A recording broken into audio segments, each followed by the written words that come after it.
هنوزم که اخم داری. چی شده بابا؟ چه نیازی به پاتختیه؟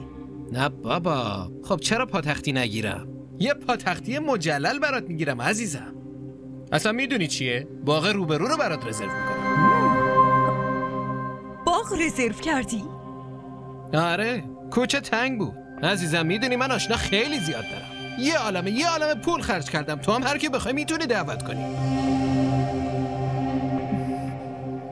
نه خیر، نمیخوام کسی رو دعوت کنم. باشه، خودت خواستی. بعدا نگی که ازت نپرسیدم. آره. چیه؟ میخوام مامانم و خواهرم رو دعوت کنم. آره خب، دعوتشون کن. راستش هیچکی نمیتونه جای مامانم رو بگیره، ولی قدیما گفتن مادرزن جای مادر آدمه و خواهرزن خواهر خود آدم. بریم؟ میریم یا نه؟ کجا؟ خیلی خب، پس میریم مامان تو میبینیم و دعوتشون هم میکنیم. بریم؟ باشه دیگه.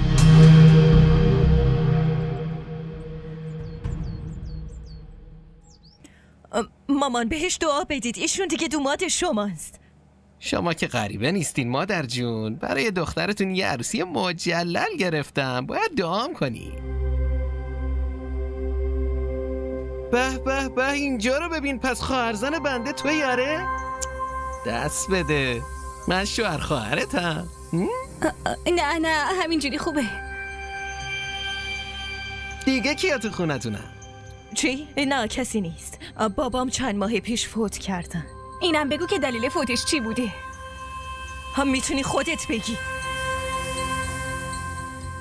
راستی بچه‌هات کجا؟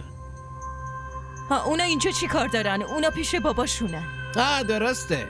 منم از همون اول به شامیر گفتم بچه یکی دیگر رو بزرگ نمی کنم. مادر جون این روزا بزرگ کردن بچه خود آدم سخته، چه برسه بچه بقیه. درسته، کاملا درسته. راستش آبجو ترلان لیاقت تمثیل شوهری بود. خدا رو شکر داداش افضل ازت راحت شد. نه بابا، افضل نه، بلکه من راحت شدم. فهمیدی؟ عجیبه، شماها به نظر خیلی ساکتی. پس این به کی رفته؟ حتما به باباش رفته. چرا اومدی اینجا؟ بهت میگم از اینجا برو.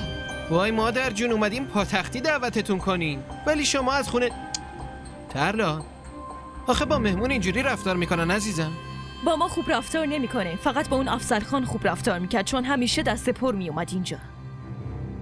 آبجی تلال الان از اینجا برو. آره دارم میرم، فقط اومدم بهتون بگم که شما شوهرم برام پیدا نکردی. پیدا کردم. مشکل تو ازدواج کردن نبود، در واقع مشکل اصلی خودتی.